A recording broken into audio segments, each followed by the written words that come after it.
एक तो मुझे 2 चीज़ें तो पूछनी है। एक तो ये कि ये जो शिवसेना की बात हो रही है, जहाँ तक मेरी सूचना है, पंजाब में कई तरह की शिवसेनाएँ हैं।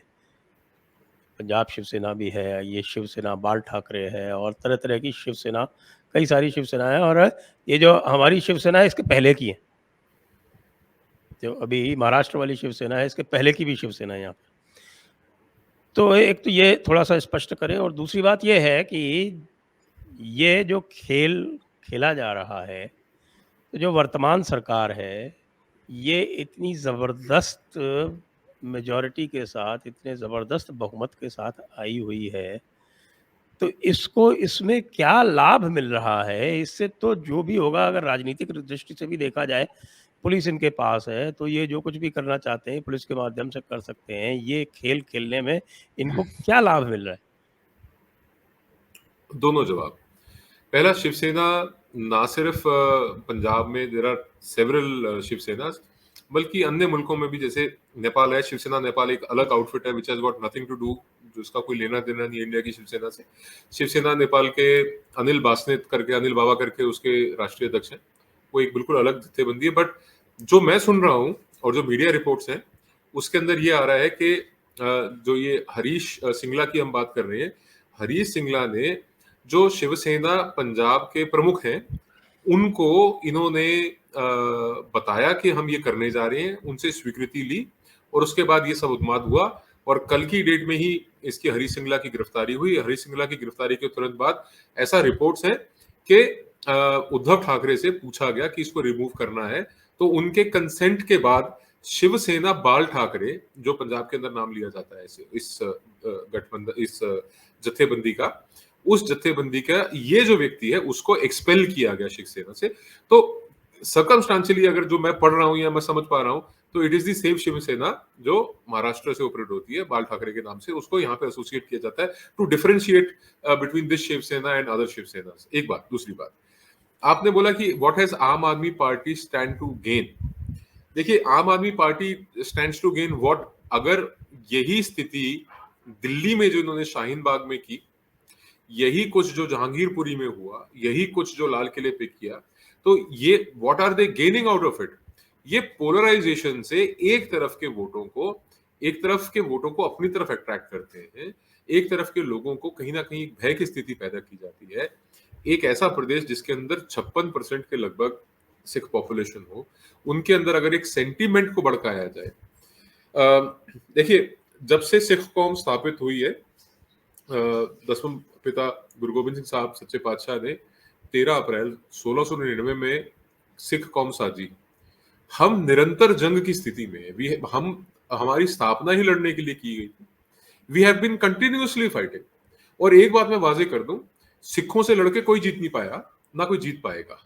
शहादतें भरी गई हैं, हम गिरे हैं, हम उठे, हम लड़े हैं। और यही टकराव की स्थिति फिर एक बार पैदा की 2020 के अंदर, जब कृषि कानून जो थे, 3 कानूनों के खिलाफ यहाँ पे एक पूरा मूवमेंट खड़ा किया गया, सिखों को उसमें आगे लगाया गया। So stand to gain is a political game, stand to gain is a clear polarisation और एक क्लियर ब्लेम गेम। जब आप हिंदू और सिख पोलराइजेशन पंजाब जैसी स्टेट में करोगे, 56 वर्सेस 34 35 करोगे, तो उसके अंदर you will eventually try and isolate your political opponents.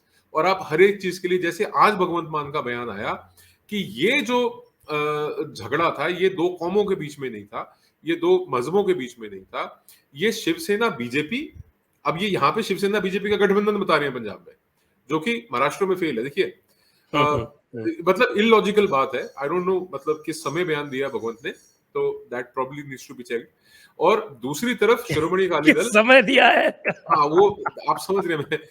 तो शिरोमणि अकाली दल अमृतसर और दूसरा जो है ये दमदमी टकसाल जत्था राजपुरा और अकाल यूथ, इन लोगों के ऊपर वो ब्लेम कर रहे हैं कि ये दो राजनीतिक दलों के बीच का झगड़ा है। इट्स नॉट कि ये कोई सामाजिक झगड़ा है। So this story probably will sell with people who are naive. जो लोग नहीं समझते सिचुएशंस को, उनके लिए शायद ये लगेगा कि हाँ ये बात सच है। तो इवेंचुअली आप जो भी गलती करें, उसका ब्लेम आप दूसरे पे डाल दें। चाहे आप सेंटर में मोदी के ऊपर डाल दें, अमित शाह जी के ऊपर डाल दें, चाहे आप पंजाब के अंदर ये कह दें कि नहीं साहब, जो 3 MLA वाली पार्टी है वो उन्माद मचा रही है, और उसके साथ वो है जिनके पास एक एमएलए भी नहीं है, और हम 93 वाले जो हैं हम पाक साफ है। सो इस किस्म की जो बातें हैं वो की जा रही है। वो कल एक टीवी चैनल पे बैठा हुआ था, निजी टीवी चैनल पे, उसमें मलविंदर कंग है आम आदमी पार्टी के स्पोक्स पर्सन, उन्होंने कहा कि चाहे इसके अंदर अकाली दल का कोई नेता मुलव्वस हो, चाहे बीजेपी का मुलव्वस हो, चाहे कांग्रेस का मुलव्वस हो, कोई हो, उसके खिलाफ हम सख्त कार्रवाई करेंगे। तो कहा, उनसे पूछा गया कि भाई इसके अंदर कोई आम आदमी पार्टी का मुलव्वस हो तो उसके खिलाफ भी कार्रवाई की जाएगी क्या? तो उनको ध्यान आया, अच्छा अच्छा मैं तो ये कहना भूल गया कि कोई भी हो। सो द पॉइंट इज के this is a well planned, और ये एक सर्जिकली प्लान्ड है चीज, और उसकी एग्जीक्यूशन बड़ी परफेक्टली कर रहे हैं। And they stand to polarise people, not just in Punjab में या दिल्ली के अंदर जो इन्होंने एक्सपेरिमेंट्स किए हैं, ये उसको आगे भी लेके जाएंगे। They will go beyond Punjab also, क्योंकि इनकी जो सरकार है वो हो सकता है सिर्फ पंजाब और दिल्ली में हो, पर इनका जो आइडियोलॉजिकल सपोर्ट है, जो कम्युनिस्ट आइडियोलॉजी उसका सपोर्ट है, वो विदेशों में भी और देश के अंदर और कई जगह है। और इनके पास चाहे आप मेन स्ट्रीम मीडिया कह लीजिए, या आप ये कह लीजिए कि और प्रकार के जो इन्फ्लुएंसर्स हैं उनके पास इनका एक एक्सेस है, बिकॉज इनके पास वो पैसा खर्चने की डीप पॉकेट्स है। और ये हर एक चीज को ये कहते हैं कि साहब हमने बड़े जो लोग हैं उनको अंदर कर दिया, हमने इनको अंदर कर दिया, हमने वो कर दिया, किया धरा इन्होंने कुछ नहीं है। द फैक्ट इज के सरकार में आने से पहले, दिस इज वेरी इंपॉर्टेंट, ये कह लीजिए कि सिख जथेबंदियों के साथ जो इन्होंने अलायंस किया, उसमें कहा कि जो बरगाड़ी मोर्चा, बरगाड़ी कांड आपको पता है कि जो सैक्रिलेज का जो गुरु साहब की बेदबी का मामला था, उसके अंदर जस्टिस जोरा कमीशन बैठी, उसकी रिपोर्ट आई, रिपोर्टों के अंदर लोग नामजद हैं, हम आते ही 1 घंटे के अंदर उन लोगों को पकड़ लेंगे, उनको गिरफ्तार कर लेंगे। अरविंद के बयान है। आज 2 महीने हो गए हैं, अभी तक उसके ऊपर कोई एक्शन नहीं लिया गया। ये नॉलेज शेयरिंग एग्रीमेंट जो दिल्ली और पंजाब सरकार के बीच में हुआ है, ये क्लियरली उसका एक उदाहरण है कि जो एक्सपेरिमेंट्स वहां किए वो यहाँ इंप्लीमेंट कर रहे हैं। They stand to gain everything by polarising and blaming it on either Shiv Sena, RSS, BJP और एनी अदर हिंदू ऑर्गेनाइजेशन। उसके ऊपर इल्जाम डाल के they will always stand to gain. I just want to understand this, क्योंकि जो कुछ मैं देखता हूँ उसमें अरविंद केजरीवाल, उनकी नेशनल एम्बिशंस दिखती हैं on the face of it. और अगर मान लीजिए वो पंजाब में इस तरह का पोलराइजेशन करते हैं तो ज़्यादा से ज़्यादा उनको 13 सीटें मिल सकती हैं, अगर वो सारी की सारी सीटें जीत जाए। लेकिन उनका हाल तो फिर ममता वाला ही होगा। ये ममता जो है वो पश्चिम बंगाल में पोलराइजेशन करने के बाद जब उत्तर प्रदेश में कैंपेन करने आई तो उनका क्या हाल हुआ ये हमने सबने देखा है। और वो इसीलिए क्योंकि उन्होंने वहाँ पर बहिर्गतो करके और यूपी बिहार वालों को खूब वो बोला था। अब यहाँ पर अगर ये ऐसा करके करेंगे तो बाकी जो इनकी एम्बिशंस हैं राजस्थान में, गुजरात में, मध्य प्रदेश में, ये पूरे सब जगह ये पैर फैलाने की कोशिश कर रहे हैं, तो इसका मतलब तो it will be A still born child. Delhi तो मैं आपको बता देता हूँ अंदर की खबर कि दिल्ली तो एज अ जिसको कहते हैं सिटी स्टेट सर्वाइव करने वाली नहीं है। जो एमसीडी का एमलगमेशन हो रहा है that is the first step, और इनके जो असेंबली वाला जो सिस्टम है वो भी ख़त्म किया जाएगा, और केजरीवाल ज़्यादा से ज़्यादा उसके बाद मेयर का चुनाव लड़ना चाहें तो लड़ सकेंगे। ये तो दिल्ली की स्थिति होगी। लेकिन यहाँ पर ये करके इनकी नेशनल एम्बिशन का क्या होगा? 2 बातें बताता हूँ। ममता बनर्जी और Arvind Kejriwal are not comparable. Mamata Banerjee Hindi में फ्लुएंट नहीं है। ममता बनर्जी हिंदी में अपनी बात एक्सप्रेस नहीं कर सकती, तो उनका एक लार्जर ऑडियंस, एक लार्जर मासेस तक बिल्कुल करेक्ट आउटरीच वो डिफिकल्ट है उनके लिए। अरविंद केजरीवाल के साथ वो हैंडीकैप नहीं है, नंबर 1 बात है। नंबर दूसरी बात है, आपने कहा कि उनके नेशनल एम्बिशन के अंदर ये उनके लिए नुकसानदेही रहेगा। मैं आपको समझाता हूं, नहीं रहेगा। कारण है कि अगर एक तरफ प्रो बीजेपी या प्रो नरेंद्र मोदी लहर है लोगों के अंदर, और लोग कहते हैं सीधे तौर पे, आपको पता है कि राजस्थान में क्या हुआ, उन्होंने कहा कि मोदी तुझसे बैर नहीं, वसुंधरा तेरी खैर नहीं। So there is a sentiment which is probably pro Modi at the centre but anti BJP leadership in certain states, कहीं ना कहीं। तो जितना एंटी बीजेपी वोट बैंक है जो कांग्रेस को पड़ता है या किसी रीजनल पार्टी को पड़ता है, that will eventually fall in the pocket of the Aam Aadmi party. और उनका एम्बिशन भी यही है। उनका एम्बिशन है पहले कंप्लीटली कांग्रेस पार्टी को रिप्लेस करना, चाहे वो छत्तीसगढ़ हो, झारखंड हो, राजस्थान हो। अब बहरहाल उनकी सरकार तो केवल छत्तीसगढ़ और राजस्थान में सीमित है, बट इनका नेशनल एम्बिशन है to grab the non BJP aligned vote, probably उन स्टेट्स के अंदर जहां पे BJP may not be a credible और वायबल ऑल्टरनेटिव और एन ऑप्शन, वहां पे इन लोगों का टारगेट है। और they have, again I will say this sir, कि they have everything to gain. ऐसा नहीं है कि अगर हम एक तरफ की सोच रखते हैं, हम एक तरफ की सरकार के काम देखते हैं, तो दूसरी तरफ का पक्ष देखने के लिए ऑपोजिशन एग्जिस्ट नहीं करती। ऑपोजिशन के लिए there is always a space. वो स्पेस अब धीरे धीरे कांग्रेस पार्टी लूज कर रही है, और आप बड़े गौर से देखना, जहां जहां कांग्रेस पार्टी लूज कर रही है वहां वहां आम आदमी पार्टी गेन कर रही है। 5 इलेक्शन अभी हमारे सामने हुए, एक मेजर या कह लीजिए एक मैसिव पॉलिटिकल वैक्यूम था पंजाब के अंदर। उस पॉलिटिकल वैक्यूम का फायदा उठा के झाड़ू नहीं, वैक्यूम क्लीनर चला, and they pulled 93 seats out of 117। बाकी स्टेट्स में, चाहे वो गोवा हो, चाहे वो उत्तराखंड हो, चाहे वो फिर वो मणिपुर हो, वहां पे उन स्टेट्स के अंदर जहां पे बीजेपी वाज, या यूपी हो जहां पे BJP was a credible alternative. Political thinking sir, ideology ऐसा नहीं होता कि आप तुरंत एक इलेक्शन की सोच रहे हैं। आप 10 साल 15 साल का आपका एक लार्जर एम्बिशन होता है, और national ambition can not be a short sighted ambition, it has to be a far sighted ambition, जिसमें आप अगले 20 साल की 25 साल की प्लानिंग करके चल रहे हैं, और आप स्टेट बाय स्टेट विन करते चले जाएंगे। तो यही बातें आप देखिए, गुजरात के अंदर क्या बयानी आ रही है आजकल, अरविंद केजरीवाल गुजरात के अंदर बयानबाजी बड़ी बड़ी कर रहे हैं। वो मैटर नहीं है कि असम के अंदर सारी की सारी सीट्स जो है, मतलब आप मान लीजिए कि 2 सीट्स को छोड़ के बाकी सारी सीट्स जो है वो बीजेपी जीत गई अभी पीछे लोकल बॉडी इलेक्शंस में।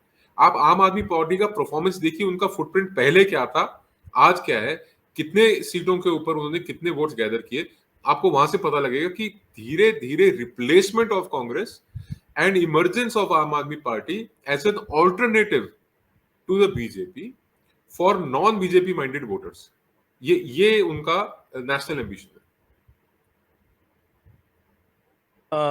चलिए, तो ये अभी गुजरात में जो चुनाव होंगे उसमें देख लेंगे। उत्तराखंड में तो हमने देखा क्या हालत हुई उनकी। 3% उत्तराखंड में पिटे, खूब 3% वोट से उन्होंने कांग्रेस को तो हरा दिया, लेकिन खुद की भी जो उनकी 70 सीटों में से लगभग 56 पे जमानतें जब्त हो गई, और उनका जो कैंडिडेट था, चीफ मिनिस्टर कैंडिडेट, उसकी भी जमानत जब्त हुई। खैर, उत्तराखंड में कलकोटिया का तो उत्तराखंड में छोटे छोटे कॉन्स्टिट्यूंसीज है, वहाँ तो चीफ मिनिस्टर भी हार जाता है, लगातार हार रहा है 3 बार से। पहले आपके खंडूरी जी हारे, उसके बाद हरीश रावत हारे, और अब जो है वो धामी हारे। ये अलग बात है कि धामी की पार्टी दोबारा जीत गई तो वो दोबारा सीएम बन गए। गोवा में भी उन्होंने नुकसान किया, कांग्रेस का नुकसान किया, बीजेपी का परसेंटेज बढ़ा वहाँ भी। उत्तराखंड में कम तो ज़रूर हुआ, लेकिन कांग्रेस का बहुत कम हो गया। तो ये आपकी बात यहाँ तक तो मैं मानता हूँ कि ये कांग्रेस को ख़त्म करने का इनका प्लान नंबर 1 है। प्लान ए इनका ये है कि जहाँ जहाँ कांग्रेस दूसरे नंबर की पार्टी है, वहाँ वहाँ उसको कमज़ोर करो, और खुद अपने आप को वहाँ पर। सर कहीं ना कहीं कांग्रेस खुद इनको स्पेस दे रही है, ऐसा लगता है। पंजाब में देखिए ना, सिद्धू वाज अ ब्लंडर के बाद दूसरा ब्लंडर आप सिटिंग चीफ मिनिस्टर को हटा दिया, तीसरा ब्लंडर आपने चन्नी बना दिया, चौथा ब्लंडर आपको मतलब इलेक्शन में पता ही नहीं आप क्या कर रहे हो। ऐसा मतलब पंजाब तो they offered Punjab on the platter to the Aam Aadmi. वो तो ये लीजिए जी, ये आप बनाइए सरकार, आइए। और अब उसके बाद जो उनके पहले प्रदेश अध्यक्ष थे झाखड़ साहब, उनको पार्टी से एक्सपेल कर दिया। हाँ, ये भी एक बड़ी वंडरफुल हैपनिंग है कि जाखड़ साहब को अपनी पार्टी से एक्सपेल नहीं किया, सारे पदों से हटा दिया गया। वैसे उनके पास कोई पद था भी नहीं, उसके बाद भी हटा दिया गया। 2 साल के लिए सर, मतलब वो निकालना ही होता है। You can not be a part of the party, and वो मतलब आप धीरे धीरे पुश कर रहे हो अपने लोगों को पार्टी से बाहर। हाँ, आपने सुनील जाखड़ और को भी ऑप्शन दिया है कि रिपीट देखना, आप इसका रिपीट हर स्टेट में देखोगे। और मैंने पहले कहा था, मुझे कहीं ना कहीं ऐसा लगता है कि आम आदमी पार्टी और कांग्रेस को, दोनों को कंट्रोल करने वाले ये जो धागे हैं वो एक ही हाथ में है, एक ही आदमी के हाथ में है। ये कई बार मुझे लगता है कि ये कठपुतलियां हैं दोनों, somebody higher is managing these two parties। बड़े इतने इजीली स्पेस दी जा रही है, मतलब कमाल की बात है। कमाल की नरेंद्र बात मोदी तो नहीं है कहीं? नहीं नहीं, आई एम श्योर नहीं, आई एम श्योर नहीं। हाँ, अब पैसा इसमें तो जो सर। है, हम इसके बारे में पहले भी बात कर चुके हैं कि इसके साथ में जो पंजाब की जो आपके सामाजिक स्थिति है, उसमें बहुत आसानी से इस तरह के जो तत्व हैं उसका लाभ उठा रहे हैं। हमने पहले भी एसजीपीसी के रोल के बारे में बात की थी। हमने पहले भी बात की थी कि किस तरह से एसजीपीसी के रोल के कारण जो है वहाँ पर कन्वर्शन कितना रैम्पेंट हो गया है। ये सारी चीज़ें बात की थी, और इसमें एक जो बात आती है कि जो हम खालिस्तान की बात करते हैं, खालिस्तानी सेंटिमेंट की बात करते हैं, इसके बीज तो सबसे पहले अंग्रेजों ने बोए थे, और जो उन्होंने विष डाला था वो उसको काउंटर करने का कभी प्रयास नहीं किया गया। और अब वह स्थिति पहुंच गई है कि इनमें सब में कंपटीशन हो रहा है कि कौन जितना ज़्यादा जहर उगले। और जैसे कि एक बात हो रही थी कि वैसे तो एसजीपीसी जो है वो अपना अलग झंडा चलती है, लेकिन साहब उसमें निरंकारी नहीं अलग हैं, उसमें सहजधारी अलग हैं, उसमें आपके नामधारी अलग हैं, उसमें सब अलग हैं। और फिर चुनाव के समय सारे के सारों को सिख बना के और एक साथ लाने के प्रयास करती है। मजहबी भी अलग रहते हैं वैसे एसजीपीसी के। तो ये जो एसजीपीसी नाम की संस्था है, ये पूरे सामाजिक ताने बाने के बिखराव में यही तो नहीं है मुख्य समस्या। अ, देखिए ऐसा है कि जहां तक प्रोपोगेशन ऑफ रिलीजन की बात है, एसजीपीसी जब स्थापित हुई तो एसजीपीसी के जो रूल एंड चार्टर्स थे उसके अंदर सबसे पहला और सबसे प्रमुख चीज थी कि धर्म प्रचार, that is propagation of religion. तो वो छोड़ के बाकी सब चीजें की जा रही हैं। मैं आपसे कहीं तक सहमत नहीं हूं, क्योंकि आपने कहा कि मजहबियों को बाहर रखा गया। तो मतलब basically caste is something we don't believe in Sikhism, but it is practised. मतलब अगर आप धार्मिक तौर पे अगर आप बात करें कि सिक्खी के तौर पे, अगर गुरु साहब के जो हुक्मनामे हैं या जो वचन है दसम पिता गुरु गोबिंद सिंह साहब सच्चे पातशाह के, if you believe in that you can not discuss caste in Sikhi. So we don't discuss caste but we practise it. तो जो तो मजहबी आप कह लीजिए कि जो एसजीपीसी में बता दो ना आप कहाँ पे कौन मजहबी है। नहीं सर, मजहबी पीछे रहे हैं सर, एसजीपीसी के चीफ रहे हैं, ऐसा नहीं है सर। मतलब ये it may not be fully correct actually. तो ये बात, मतलब I don't want to say this कि कोई मजहबी रहा है, मतलब from a certain caste that you are mentioning, वो जत्थेदार रह चुके हैं अकाल तख्त के। एसजीपीसी के अंदर भी उनका दखल रहा है, ऐसा नहीं है। माई ओनली पॉइंट, मेरा जो जो इसके अंदर विषय निकल के आ रहा है कि जो कुछ एसजीपीसी को करना चाहिए था बतौर as per their own charters, जब ये एस्टैब्लिश हुई है ऑर्गेनाइजेशन, उसके अंदर विफल रहे हैं। विफलता की सीमा ये है कि उस बात को एक्सेप्ट करने तक से नकारा गया है कि कन्वर्जन हो रही है। भाई नन अदर देन बीबी जगीर कौर, जिन्होंने कहा कि जी कन्वर्जन तो हो ही नहीं रही पंजाब में, एंड लेटर अकाल तख्त जथेदार कम्स आउट एंड सेज कि we will start to work, हम कुछ यहाँ पे हम धर्म प्रचार दे ਲਈ ਅਸੀਂ ਕੋਈ ਟੀਮਾਂ ਲਾਵਾਂਗੇ। देखिए इट इज टू लेट। और जो बहुत पाक और पायस धरती है, जहाँ पे साहिबजादों ने शहादतें भरी हैं, जहाँ पे जंगें हुई हैं, वहां पे आजकल चर्च बन रहे हैं उन ऐतिहासिक जमीनों के ऊपर, धरतियों के ऊपर। और तमाम जो सियासी लोग हैं वो जाके मत्थे टेक रहे हैं। और इन सर्टन केसेस तो मुख्यमंत्री जब चंदी साहब की बात करें तो वो दरबार साहब जाने से पहले चर्च में जाते हैं। सो चीजें वैसे हैं। पता चल गया कि वो क्या है? अब सर, अब मैं बोलूंगा तो आजकल आपको पता है कि वो दरवाजा बड़ी जल्दी खड़काते हैं आके ना। अच्छा, चन्नी जी के बारे में आप बोलेंगे तो क्यों खड़काएंगे? नहीं सर, उसका क्या पता लगता है सर, ये भीतर का हाथ तो आपको मैं बता ही रहा हूँ कि वो हाथ तो एक ही है ना।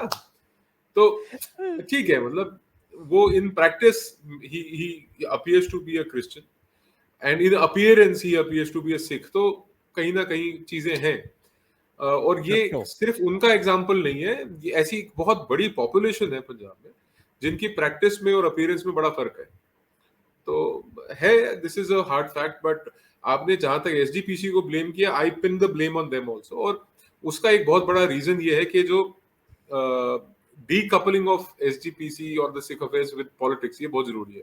जब तक राजनीतिक दखल रहेगा तब तक ये दिक्कतें आएंगी, ये पेश होती रहेंगी, it will not be stopped. जब तक आप धर्म को या समाज को राजनीतिक के चश्मे से या प्रिज्म में से देखेंगे तब तक आप सही फैसले, चाहे वो कौम के, पंथ के या समाज के नजर से हो, you will not be in a position to take those. और जो आपने बात करी खालिस्तान की, आई विल रीआइटरेट कि Khalistan is nothing more than an ideology propagated by the Pakistani ISI. और पाकिस्तान का अगर मैं बताऊं, हम कहते हैं कि भारत माता है and we believe in that कि ये जमीन, ये धरती हमारी माँ है, बट पाकिस्तान को पैदा करने वाले अंग्रेज हैं, तो उनके बाप अंग्रेज हैं पाकिस्तानी में। इट इज वेरी सिंपल, इसके अंदर कोई मतलब दो राह है ही नहीं। ना अंग्रेज होते ना पाकिस्तान बनता, अंग्रेज जाते जाते उनको मुल्क दे गए तोहफे में, और उसके बाद वो आज तक अपने उस बच्चे को पाल रहे हैं। 75 साल का उनका बच्चा हो गया, उसको आज तक पाल रहे हैं। वो लड़खड़ा रहा है, वो चल नहीं पा रहा, वो पिट रहा है, रुल रहा है। उसने जंगे लड़ी, वो हारा, is got a bloody nose everywhere, उसने सब जगह बिगाड़ रखी है, उसने अपनी उम्मा से बिगाड़ ली। बट अंग्रेज आज भी पाकिस्तान का साथ दे रहे हैं। फाइनेंशियल क्राइसिस हो तो बाहर निकालते हैं उनको, कहीं मिलिट्री क्राइसिस हो तो बाहर निकालते हैं। अब पेंटागन की रिपोर्ट है कि साहब वहां पे $8 बिलियन का असला छोड़ के आ गए, उसका एक बहुत बड़ा हिस्सा पाकिस्तान ने भी ग्रैब किया।